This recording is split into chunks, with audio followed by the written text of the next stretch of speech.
মানে তেওঁলোকে কি কৰিছে মানে এই পঞ্চায়তত যোৱা পঞ্চায়তত মানে 2,81,000 টকা সিহঁতে মানে আত্মসাৎ কৰিছে। যেতিয়া এই টকাখিনি আমি গাঁও সভাত হিচাপ লৈছো, হিচাপ লোৱাৰ লগে লগে আমি কৈছো আমি টকাখিনি যদি আমাক সেই কামত যদি নলগায় তেতিয়াহ'লে আমি আদালতৰ ওচৰৰ কাষ চাপিম। এইখিনি কোৱাৰ লগে লগে সিহঁতে মানে মাথা ভ্ৰম হৈ আগুল তাগুল বকি পেলাই এনেকুৱা বিলাক অত্যাচাৰ আমাৰ ওপৰত চলাইছে। কমিউনিটি হলত কমিউনিটি হল ভালকে বনাব পৰা নাই, সিহঁতে সকলো টকা আত্মসাৎ কৰি খাই থৈছে। পিছত এতিয়া হয় হয় হয় আপোনাৰ পঞ্চায়তত থকা কমিউনিটি হলটো দুৰ্নীতি হৈছে। হয়, কোনটো কমিউনিটি হল এইটো ৰৌমাৰী ৰূপহী গাঁও পঞ্চায়ত কাৰ্যালয়তে হৈছে।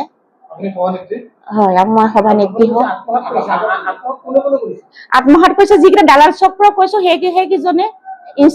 কনষ্ট্ৰাকচন কমিটি আছে, কনষ্ট্ৰাকচন কমিটি যিজন প্ৰেচিডেণ্ট ছেক্ৰেটাৰী কেইটাক লৈ নজৰুল হুছেইন,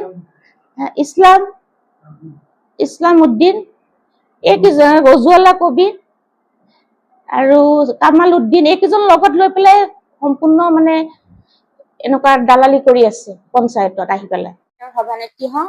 এই মোৰ লগত লাগি থকা দালাল কেইটাৰ নাম হৈছে কনষ্ট্ৰাকচন কমিটিৰ যিয়ে ধন আত্মসাৎ কৰিছে সেইকেইজন হৈছে ফাৰ্ষ্টতে এজন নুৰ হুছেইন, দ্বিতীয়তে হৈছে নজৰুল ইছলাম, তৃতীয়তে হৈছে ৰজুৱালা কবিৰ, চতুৰ্থতে হৈছে জাকিৰ হুছেইন দুজন আৰু এজন জাকিৰ হুছেইন, পঞ্চমতে হৈছে কামাল উদ্দিন আৰু তেওঁলোকৰ লগত আৰু আছে কেইজনমান লোক। এই গোটেইখিনি লোকে আমাৰ কমিউনিটি হলৰ 2,81,000 টকা আত্মসাৎ কৰিছে। এই ধন হৈছে চৰকাৰৰ ধন। এই ধন দিবলৈ আমি কোৱাত সিহঁতে আবুল তাবুল বকিছে। গতিকে আমি পিছত আমি যদি এই ধন ঘূৰাই নিদিয়ে আমি আদালতৰ কাষ চাপিম। ধন্যবাদ। মোৰ নাম ডক্টৰ নুৰুল চৌধুৰী। মই দুবাৰকৈ ভাৰতবৰ্ষৰ মাননীয় ৰাষ্ট্ৰপতিৰ পৰা ৰাষ্ট্ৰপতি পুৰস্কাৰ পাইছো সমাজ সেৱাৰ বাবে। মোক ৰাষ্ট্ৰসংঘৰ শান্তি সংগঠনে অনাৰাৰী ডক্টৰেট দিছে। ডুবাইৰ দুচিত্ৰানী হোটেলত হোৱা কনফাৰেন্সত মোক মাতি নি সন্মান জনাইছে। ইয়াৰ উপৰি মই প্ৰায় 20টামান পুৰস্কাৰ পাইছো বিভিন্ন দল সংগঠনৰ পৰা। এয়া মোৰ পিছফালে গোটেই প্ৰমাণখিনি আছে। যে মোৰ এটাই প্ৰশ্ন, আজি মোৰ জাতিৰ মুছলিম মানুহখিনিয়ে মোক খামুচি ধৰিছে নেকি যে মই আৰু আগুৱাই যাব নালাগে? নহলে মোৰ দৰে এজন এনেকুৱা ব্যক্তি দেখুৱাই দিয়ক অসমত, ভাৰতবৰ্ষত এজন মুছলমানে এনেকেই ৰাষ্ট্ৰীয় পুৰস্কাৰ বুটলি আনিব পাৰিছে। যা হওক, সেইদিনাখন 30 মে দিনা কৰাজান উন্নয়ন খণ্ডত মোৰ পত্নীৰ এখন সভা আছিলে। মোৰ পত্নী মোৰ লগত যাব, তাত চৰকাৰী কিবা বাধা আছিল? মোৰ গাড়ীত মোৰ পত্নীক লৈ গৈছো, গেটৰ মুখত নমাই দি মই গাড়ীৰ ভিতৰত বহি আছো, এচি লগাই বহি আছো। প্ৰায় 1.5 ঘণ্টামান বহি থকাৰ পিছত কদমগুৰি বাসী বাহাৰুল ইছলাম, পিতা বিলাল উদ্দিন আৰু আমাৰ পঞ্চায়তৰ কেইটামান দালাল অজিউল্লাহ কবিৰ, আব্দুল কৰিম, নজৰুল ইসলাম, কামাল হুসেন, জাকিৰ হুসেন, এনেকে কেইটামান দালাল লগ হৈ গৈ মোৰ গাড়ীত আক্ৰমণ। তেওঁলোকে মোক দোষাৰোপ কৰিছে মই বোলে গাড়ীৰ পৰা নামি ৰাইজক উত্তেজিত কৰিবলৈ বক্তব্য দিছো। মই যদি গাড়ীৰ পৰা নামা বুলি কিবা প্ৰমাণ দেখুৱাব পাৰে তেতিয়াহ'লে মই আইনতভাৱে যিকোনো শাস্তি মানি ল'বলৈ বাধ্য আছো। মই গাড়ীৰ পৰা নামাই নাই। মোৰ বয়স হৈছে 63 বছৰ বয়স চলি আছে। প্ৰখৰ ৰ'দত কোনো গছৰ ছাঁ নাই, বহিবলৈ জেগা নাই। মই গাড়ীৰ ভিতৰতে এচি চলাই মই বহি আছো। আৰু সকলোৱে জানে এচি চলালে গাড়ীৰ দৰ্জা খিৰিকীবিলাকো বন্ধ থাকে। গতিকে তাত বহি মোৰ কথা কোৱাৰ কোনো প্ৰয়োজন নাই বা কোনো ধৰণৰ অৱকাশ আছে। আজি এই দালালবোৰে কি কাৰণে আজি এনেকুৱা উৎপাত কৰি আছে, তাত মূল কাৰণটো হৈছে ৰৌমাৰী ৰূপহী গাঁও পঞ্চায়ত, পূৰ্বতে আছিলে কেন্দুকুৰি গাঁও পঞ্চায়ত। মোৰ পত্নী সেলিমা চৌধুৰী তেতিয়া 4বাৰ পঞ্চায়ত সভানেত্ৰী নিৰ্বাচিত হৈছে। ভাল কাম কৰাৰ কাৰণে হৈছে, বেয়া কাম কৰাৰ কাৰণে হৈছে বুলি কেইটামান কুকুৰে ভুকি থাকিলে নহব। ইয়াৰ ৰাইজে ভোট দি বনাইছে। আকৌ পুনৰাই ডিলিমিটেশ্যন হৈ যেতিয়া ৰৌমাৰী ৰূপহী পঞ্চায়ত নামাকৰণ হল, পুনৰাই সভানেত্ৰী নিৰ্বাচিত হৈছে। মাজতে 5টা বছৰ মোৰ পত্নী নাছিলে।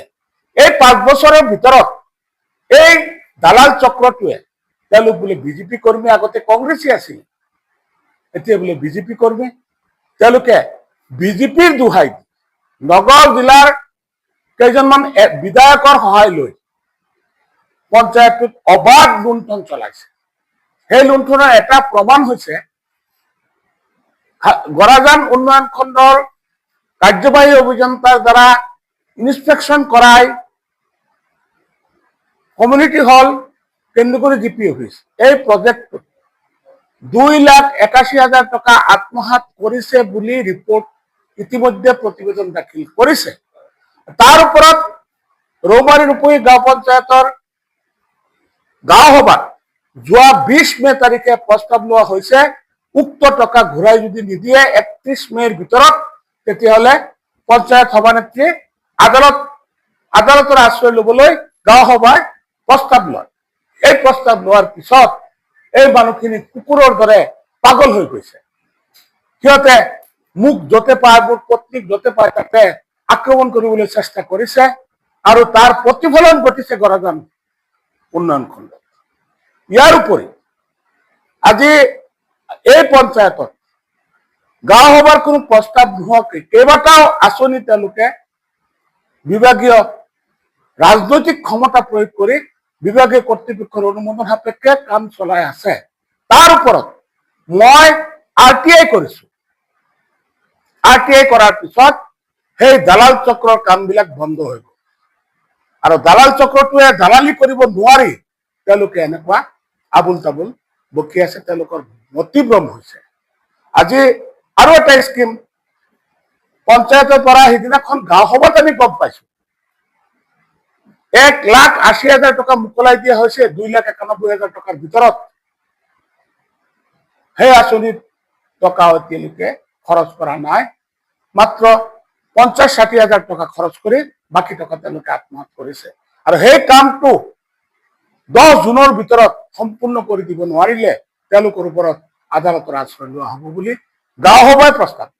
আৰু সেই এইকেইটা প্ৰস্তাৱ লোৱাৰ পিছতে এই দালাল চক্ৰটো আৰু উত্তেজিত হৈ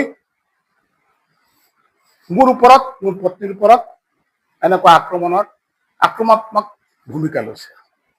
আজি UCCয়ে কি কৈছে?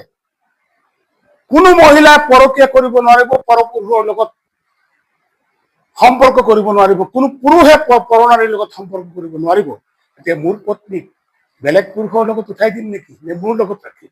মই অসমৰ মাননীয় মুখ্যমন্ত্ৰী মহোদয়ক মই এই প্ৰশ্নটো কৰিছো, আপোনাৰ UCC ভংগ কৰিছো নে UCC মতে কাম কৰিছো?